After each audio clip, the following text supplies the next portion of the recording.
আমরা review petition already করেছি, কিন্তু সুপ্রিম কোর্টে এখন গরমের ছুটি চলছে। গরমের ছুটির সময় আমরা চেষ্টা করেছি এটাকে রেজ করবার, কিন্তু যেহেতু গরমের ছুটি পড়ে গেছে, আমরা সঠিক সময়ে রিভিউ পিটিশন রাজ্য সরকারের পক্ষ থেকে আমরা আবেদন করেছি। সেই আবেদনে পরিষ্কারভাবে আমরা কিন্তু কারো চাকরি যাওয়ার কথা বলিনি। আমরা পরিষ্কার বলেছি যে যারা চাকরি করে তাদের সুযোগ দেওয়া হোক এবং তাদের যেন লিস্টটা বাতিল না করা হয়।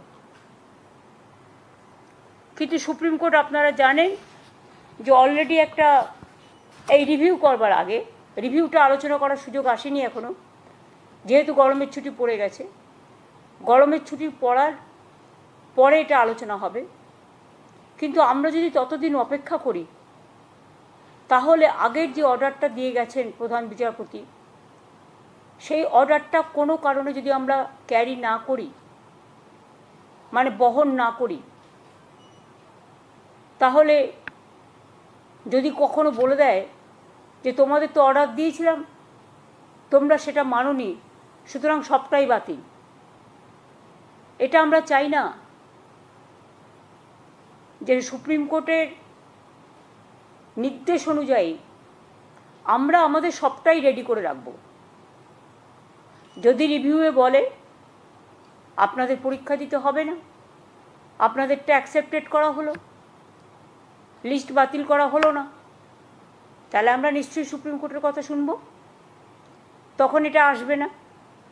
কিন্তু আমরা একটা হাতে টাইম নিয়ে করেছি এই কারণে যে যাতে রিভিউ পিটিশনও চলবে আর আমাদের প্রসেসটাও 31শে মের মধ্যে করতে বলেছে, নোটিফিকেশান করতে বলা হয়েছে।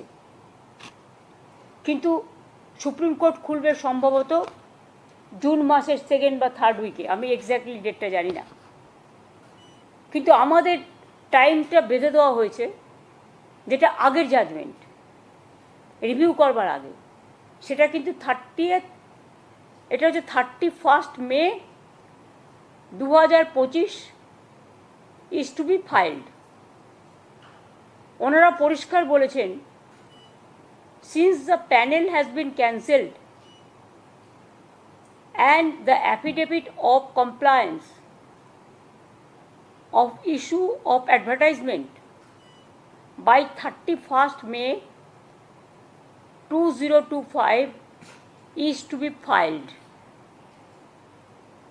we may do the following timeline for that. আমি প্রথমেই টিচার যারা আছেন তাদের কথাটা আগে বলবো। দুটো পার্ট আছে, একটা গ্রুপ সি গ্রুপ ডি আর একটা হচ্ছে টিচারদের পার্ট। আমি পরিষ্কার বলবো যে দেখুন, এটা আমরা করতে বাধ্য হচ্ছি, আমাদের করার যে ইচ্ছে ছিল মন থেকে তা নয়।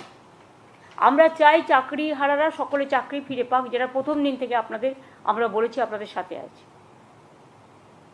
এবার অনেকে ইন্ডিভিজুয়াল চলে গেছে, তারাও গিয়ে কখনো কখনো কোর্ট থেকে অনেক নেগেটিভ রিপোর্ট চলে আসছে, কিন্তু আমরা সেটা করব না। সেটা করতেই পারে, এটা তাদের অধিকার, যে কোনো কেউ যেতে পারে। কিন্তু আমরা রাজ্য সরকারের পক্ষ থেকে যখন করি তখন পুরো রাজ্যটাকে নিয়ে করতে হয় এবং সবার স্বার্থটা আমাদের দেখতে হয়। তাই পরিষ্কার করে বলছি, ম্যাটারটা খুব সেন্সিটিভ। প্রেস মিডিয়াকে আমি অনুরোধ করব যে আপনারা দয়া করে কোনো কথা, কোনো লাইন আমাদের ডিস্টর্ট করবেন না এবং নেগেটিভ এবং ন্যারেটিভ দেবেন না, কারণ আমরাও কিন্তু সবটা রেকর্ড করে রাখছি, কারণ সুপ্রিম কোর্ট এটা আমাদের পেশ করতে হতে পারে। সুপ্রিম কোর্টের যেহেতু অর্ডার আছে 31st মের মধ্যে করতে হবে, আমরা এতদিন ধরে অপেক্ষাই করছিলাম। অর্ডার তো বেরিয়েছে অনেক দিন আগে, প্রায় অ্যাবাউট 2 months হবে। 3rd এপ্রিল 17th এপ্রিল, তাহলে প্রায় অনেক দিন হয়ে গেছে, কিন্তু আমরা কোনো অ্যাকশান নিচ্ছিলাম না। আমরা ওয়েট করছিলাম যে এর মধ্যে হয়তো রিভিউ যেটা আমরা করেছি রাজ্য সরকারের থেকে সেটা হয়তো আলোচিত হবে এবং তার পরিপ্রেক্ষিতে যে আদেশ কোর্ট দেবেন তাতে হয়তো চাকরি প্রার্থীদের পক্ষেও হতে পারে। ফলে আমরা অপেক্ষা করছিলাম, কারণ আমরা বলেছি যে চাকরি প্রার্থীদের চাকরি আমরা খেতে চাই না। কিন্তু যেহেতু এখনও রিভিউটা হয়নি,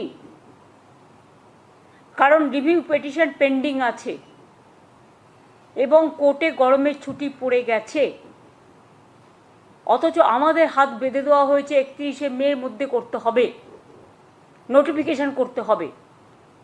তাই বাধ্য হয়ে আমি জানাচ্ছি দুটো প্রসেসই আমাদের চালু থাকবে। একটা হচ্ছে সুপ্রিম কোর্টের অর্ডার অনুযায়ী আমরা 31শে মের মধ্যেই সুপ্রিম কোর্ট যে অর্ডারটা দিয়েছে সেটা নোটিফিকেশন করব। আর দ্বিতীয়ত, যদি রিভিউ যেটা আমরা করেছি, রিভিউতে যদি আমরা ভালো রেজাল্ট পাই তাহলে আমরা সেইটাকেই গ্রহণ করব।